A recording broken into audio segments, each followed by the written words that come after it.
وہ جوان جو ہی پروان چڑھا ان فوان شباب آیا تو اس کی پیشانی سجدے کے تقدس سے مالا مال ہو گئی، اس کی آنکھوں میں حیا اور شرم کے پہرے آ گئے، اس کے خیالوں میں پاکیزگی آ گئی، اس کی زندگی کے شب و روز نیکی کے ماحول میں بسر ہونے لگے، اس کی راتیں ذکر الہی میں، تلاوت کلام مجید میں اور دن یاد الہی میں روزے سے گزرنے لگے۔ وہ جوان جس کی جوانی اللہ کی عبادت میں گزری، کیونکہ جوانی اگر عبادت میں گزر گئی تو بڑھاپا تو پر نور ہے ہی ہے۔ سب سے مشکل مرحلہ زندگی کا جوانی کا ہے۔ شیطان زیادہ ورغلاتا ہے کسی شخص کو جب وہ جوانی کے مرحلوں سے گزر رہا ہوتا ہے۔ تو جس کی جوانی خیریت کے ساتھ گزر گئی اور اس نے اپنی جوانی کے تقدس کو محفوظ رکھ کے منزل تک پہنچا لیا، اپنی عصمت کے جوہر کی حفاظت کی، اپنی آبرو کو لٹنے نہیں دیا، اپنی آنکھوں کی شرم و حیا پر پہرے بٹھائے اور آنکھ کو برباد نہیں ہونے دیا اور اپنی زندگی کے تقدس کا پہرا دیا، تو جو جوان اپنی جوانی کو خیریت کے ساتھ گزار گیا۔ کسی نے کہا تھا نا، کتاب زیست کا ایک اور باب ختم ہوا، شباب ختم ہوا، ایک عذاب ختم ہوا۔ تو جوانی جس کی منزل تک پہنچ گئی خیریت کے ساتھ، عافیت کے سائے میں، مشکل تو بڑا ہے جوانی کو منزل تک لے جانا، خیریت کے ساتھ، داغدار نہ ہونے دینا، جوانی کے تقدس کو رسوا نہ ہونے دینا، عصمت کے جوہر پہ کالک نہ لگنے دینا، خواہشات کو غالب نہ آنے دینا۔ آسان کام تو نہیں ہے، مشکل کام ہے، لیکن اگر کوئی مشکل کاٹ گیا، جوانی کے تھوڑے سے ایام میں گزار گیا، اللہ اکبر۔ حضرت شیخ ختلی کہتے ہیں، داتا گنج بخش علی حجویری علیہ رحمہ کے مرشد ہیں، الدنیا یوم ولنا فیہا صوم۔ وہ کہتے ہیں دنیا ایک دن ہے، ہم روزہ رکھ کے گزار رہے ہیں۔ تو روزہ رکھ کے سارا دن گزر ہی جاتا ہے، دوپہر بھی آتی ہے گزر جاتی ہے، اور عصر کا وقت بھی آتا ہے گزر جاتا ہے، کھانے کا وقت بھی آتا ہے، چائے کا وقت بھی آتا ہے، سب کچھ ہوتا ہے لیکن گزر جاتا ہے، افطار تک بندہ پہنچ جاتا ہے۔ جس نے زندگی روزے کی طرح گزار دی، جس نے جوانی روزہ رکھ کے گزار دی، خواہشات کو بے قابو نہیں ہونے دیا، مشکل کام تھا لیکن اس نے مشکل کام کر دکھایا۔ اجر کتنا بڑا ہے، سنیے اللہ کے محبوب کی زبان سے سنیے۔ حضور نے ارشاد فرمایا جو سیدنا ابو ہریرہ کے ذریعے سے ہمارے تک پہنچا، فرمایا قیامت کے دن جب سورج کا رخ سیدھا ہوگا، زمین تانبے کی ہوگی، لوگ پسینے میں شرابور ہوں گے، کوئی ٹخنوں تک پسینے میں، کوئی گھٹنوں تک، کوئی کمر تک، کسی کو پسینے کی لگام دی جائے گی، اور وہ پسینہ ایسے نہیں ہوگا جس طرح یہ پسینہ ہے، اتنا گرم ہوگا۔ ابن رجب حنبلی کہتے ہیں اس پسینے کا ایک قطرہ اگر احد پہاڑ پہ ڈال دیا جائے تو وہ پگھل جائے، اتنا گرم ہوگا، بدبودار اتنا ہوگا، ایک قطرہ دنیا پہ ڈال دیا جائے، انسان کیا جانوروں کے دماغ بھی پھٹ جائیں، اس پسینے میں لوگ شرابور ہوں گے۔ لیکن جس نے اپنی جوانی کو عافیت سے گزارا ہوگا، کل قیامت کے دن جب کوئی سایہ نہیں ہوگا، اللہ اس جوان پر اپنے عرش کا ٹھنڈا سایہ عطا فرمائے۔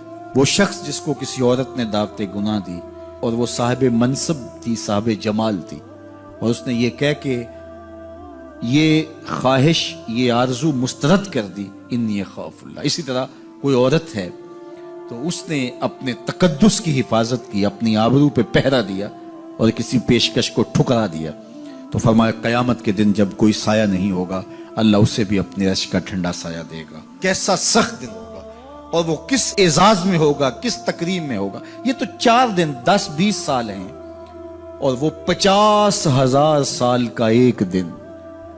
پھر اس کو اللہ کا شکر ادا کرنا ہوگا کہ اللہ تو نے کتنا کرم کیا میرے اوپر کہ میری جوانی خیریت اور عافیت سے گزری، اور آج اس کا تو کتنا بہتر صلہ مجھ کو دے رہا۔ انسان جب کوئی اچھی بات سنتا ہے تو انسان کی فطرت ہے کہ وہ آگے منتقل کرتا ہے۔ آج کل وہ شیئر کر دیتے ہیں نا، جو بات آئے تو آپ اس کو آگے بڑھاتے ہیں، دوستوں میں شیئر کر دیتے ہیں۔ تو یہ انسان کی فطرت سے افواہیں بھی اس لیے پھیلتی ہیں کہ جو بھی بات آپ سنتے ہیں فوری آپ کی کوشش ہوتی ہے کہ یہ سب سے پہلے دوستوں کو میں ہی بتاؤں۔ تو یہ انسانی فطرت ہے۔ تو جب افواہ اور ایسی چیز، کوئی غم کی خبر بھی ہو، کسی کی وفات کی خبر بھی ہو، تو اس وقت بھی انسان کی فطرت، سست سے سست آدمی بھی پھر جلدی جلدی فون کرتا ہے، آگے بڑھاتا ہے کہ فلاں سے ایک فوت ہو گیا۔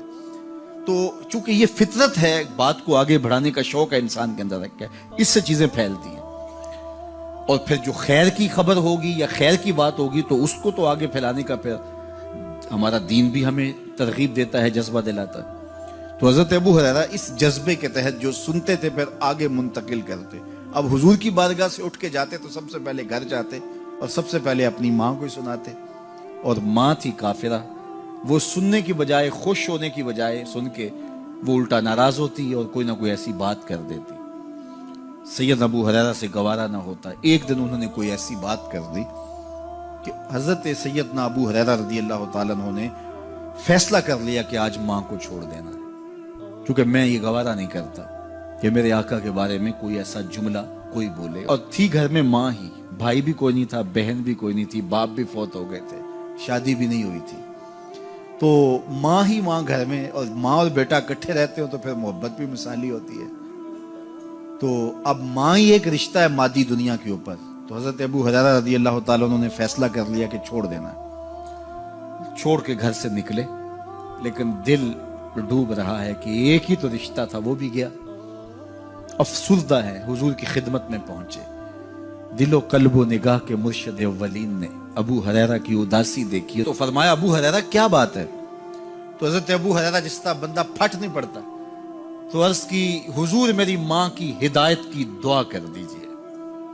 ساری کہانی 2 لفظوں میں بیان کر دی، میری ماں کی ہدایت کی دعا کر دیجئے۔ حضور نے نہیں پوچھا کیا ہوا، کیا ماجرا ہوا، فوراً ہاتھ اٹھ گئے، اور لفظ کیا تھے؟ اللہم اہد ام ابی ہریرہ تھا، اے اللہ ابو ہریرہ کی ماں کو ہدایت دے دے۔ ادھر انہوں نے بے چینی سے یہ بات کہی، ادھر حضور کے ہاتھ اٹھے، پھر ان اٹھے ہوئے ہاتھوں کو خالی تو موڑا ہی نہیں جاتا، اجابت کا صحرا عنایت کا جوڑا، دلہن بن کے نکلی دعائے محمد صلی اللہ علیہ وسلم۔ تو حضور علیہ السلام نے ہاتھ اٹھا دی، حضرت ابو ہریرہ نے دوڑ لگا دی۔ کسی نے پوچھا ابو ہریرہ آج بڑی جلدی ہے؟ کہا آج ہی تو دیکھنا چاہتا ہوں، گھر پہلے میں پہنچتا ہوں یا حضور کی دعا پہلے پہنچتی؟ جا کے دروازے کو دستک دی، اندر پانی کے کھنکنے کی آواز آ رہی تھی جس طرح کوئی غسل کر رہا۔ آواز دی تو آواز آئی، بیٹا ابو ہریرہ ٹھہرو، میں بھی آئی۔ کہا لہجے سے سمجھ گیا اس میں محمد عربی کی دعا بول رہی ہے۔ تھوڑی دیر کے بعد میری ماں آئی، تازہ آثار وضو سے، اور غسل کی وجہ سے ان کے جو ہے وہ بالوں سے قطرے ٹپک رہے تھے، اور لبوں پر میرے حضور کا کلمہ جاری تھا۔ اللہ اکبر، سیدنا ابو ہریرہ تیرے مقدر پہ قربان۔ ایک سفر میں حضور علیہ السلام اور اصحاب گامزن تھے کہ راستے میں قیام کیا، تو ایک قبیلے کی صلح کروانے کے لیے حضور علیہ السلام تشریف لے گئے۔ وہاں کچھ تاخیر ہو گئی تو صحابہ نے حضرت ابوبکر صدیق کو کہا کہ حضور رک گئے ہیں تو نماز کا وقت جا رہا ہے، آپ نماز پڑھا دیجیے۔ تو حضرت ابوبکر صدیق رضی اللہ تعالیٰ عنہ مصلی پہ کھڑے ہو گئے۔ اب نماز شروع ہوگی، ادھر سے حضور بھی فارغ ہو گئے، تو آقا کریم تشریف لائے۔ تو آقا کریم علیہ السلام جو ہی تشریف لائے تو صحابہ کی صفیں بندی ہوئی تھی، حضور کو دیکھا انہوں نے راستہ چھوڑ دیا۔ پیچھے سے لے کر کے مصلی تک صحابہ نے حالت نماز کے اندر حضور کے لیے راہ کشادہ کر۔ کاش کہ یہ حدیث سب لوگوں نے پڑھی ہوتی اور امت میں اتنے فرقے نہ بنتے، اور یہ سوچ کبھی نہ پنپتی کہ نبی کے خیال سے نماز ٹوٹتی ہے۔ یہاں تو راستے چھوڑے جا رہے ہیں، یہاں تو پروٹوکول دیا جا رہا ہے۔ اللہ اکبر، اور یہ حدیث کہیں چھپی نہیں ہے، بخاری کے اندر چھپی ہوئی۔ اللہ اکبر، آقا کریم علیہ السلام تشریف لائے تو صحابہ نے راستہ چھوڑنا شروع کر دیا، نماز بھی چل رہی ہے اور حضور کا راستہ بھی چھوڑ رہے ہیں۔ بالکل حضرت ابوبکر صدیق کے پیچھے آ کے حضور کھڑے ہو گئے۔ وابوبکر لا یلتفت یمینا ولا یسارا، جب آپ نماز پڑھتے تھے تو نہ دائیں دیکھتے نہ بائیں دیکھتے، پوری توجہ انہماک ہوتا۔ وہ اپنی کیفیات کے جہان میں ڈوبے تھے اور حضور آ کے پیچھے کھڑے ہو گئے۔ صحابہ نے اپنے ہاتھوں کی پشت پہ ہاتھ مارنے شروع کر دیے۔ مقعن و تصدیہ، قرآن نے تالی لگانا، سیٹی مارنا، یہ شیطانی اعمال ہیں، لیکن ہاتھ کی پشت پہ ہاتھ مار کے متنبع کرنا یہ مختلف مواقع کے اوپر یہ جائز ہے۔ تو اب جب حضور آ کے پیچھے کھڑے ہو گئے اور صحابہ سمجھے کہ حضرت ابوبکر صدیق ایک استغراق کے عالم میں ہیں، ایک کیفیت کے جہاں میں ڈوبے ہیں، تو انہوں نے اپنے ہاتھوں کی پشتوں پہ ہاتھ مارنے شروع کر دیے۔ تو حضرت صدیق اکبر سمجھ گئے کوئی غیر معمولی واقعہ ہو گیا۔ دیکھا پیچھے حضور کھڑے تھے، اللہ اکبر۔ تو حضرت صدیق اکبر مصلی سے سرک کے پیچھے آنے لگے تو آقا کریم نے اشارہ کیا رکو نماز پڑھاؤ۔ سیدنا صدیق اکبر اس کے باوجود پیچھے آ گئے۔ کبھی ہوتا ہے حکم اور کبھی ادب آگے ہوتا ہے، اللہ اکبر۔ حضرت سیدنا علی المرتضیٰ رضی اللہ تعالی عنہ کو کہا نا حضور نے صلح حدیبیہ کے موقع پہ صلح نامہ لکھوایا جا چکا تو لکھا یہ محمد رسول اللہ اور قریش کی جانب سے ہے۔ تو عروہ نے کہا اگر محمد رسول اللہ مان لیں ہم تو پھر لڑائی کس چیز کی ہے؟ تو اس لیے محمد رسول اللہ نہیں محمد بن عبداللہ لکھا جائے۔ تو وہ اس بات پہ بضد ہو گئے، اور اگر ایسا نہیں ہوتا تو معاہدہ ٹوٹ رہا تھا۔ تو حضور نے حضرت علی المرتضیٰ سے کہا کہ چلو رسول اللہ کا لفظ مٹا دو۔ عرض کی میں تو نہیں مٹاؤں گا، میں تو نہیں مٹاؤں گا، یہ نام میں تو نہیں مٹا سکتا۔ پھر حضور نے خود مٹایا۔ اب یہاں حضور نے کہا ابو بکر رکو، لیکن حضرت ابو بکر نہیں رکے، پیچھے آ گئے۔ اور پھر حضور خیر مصلی پہ گئے، نماز ہوئی، سلام پھرا تو حضرت ابو بکر صدیق رضی اللہ تعالیٰ عنہ کو حضور نے کہا ابو بکر جب میں نے کہا تھا تم رکے رہو تو تم کیوں پیچھے آئے؟ تو سنو حضرت ابو بکر نے کیا جواب دیا رضی اللہ تعالیٰ عنہ۔ کروڑوں سلام، لاکھوں عقیدتوں اور نیاز مندیوں کے خراج ان کی چوکھٹ پہ عرض کرنے لگے ما کانا لابن ابی قحافہ ان یؤم رسول اللہ صلی اللہ علیہ وسلم۔ حضور ابو قحافہ کے بیٹے کی جرت کب ہوئی کہ رسول اللہ کے آگے کھڑا ہو کے نماز پڑھائے؟ یہ ابو قحافہ کے بیٹے کی ہمت کب ہوئی کہ رسول اللہ کے سامنے کھڑا ہو کے نماز پڑھائے؟ تو ادب پہلا کرینہ ہے محبت کے کرینوں میں۔ حضرت ابو بکر صدیق رضی اللہ تعالی عنہ نے اگر حضور علیہ الصلوۃ والسلام کی اطاعت اور حضور کی محبت، ادب، فرما برداری اور جان ساری کے انوکھے باب رقم کیے ہیں، لیکن حضور نے بھی ان کو جو اعزازات دیے۔ ایک خاتون آئی مسئلہ پوچھنے، آقا کریم نے فرمایا پھر آ جانا۔ اس نے کہا پھر آؤں اور آپ نہ ملے؟ تو کہا میں نہ ملوں ابو بکر تو ملیں گے نا، اللہ اکبر۔ تو اپنے بعد اشارہ دے دیا ان کی طرف کہ میرے بعد میرا نائب ابو بکر ہے، اللہ اکبر۔ عزتوں کی مسند اور عزتوں کی معراج اور عزتوں کے مقام پہ سیدنا صدیق اکبر رضی اللہ تعالی عنہ کو بٹھایا۔ میرے والد گرامی رحمت اللہ تعالی علیہ نے پوری زندگی میں کوئی ایک تقریر بھی ایسی نہیں کی جس میں یہ اشعار نہ پڑے ہوں۔ جب وہ خطبہ پڑھتے تھے تو خطبہ پڑھنے کے بعد یہ اشعار پڑھا کرتے تھے، جس میں اس کی کیفیت ہے کہ جو حضور کے شہر میں جانے کے لیے تڑپتا ہے۔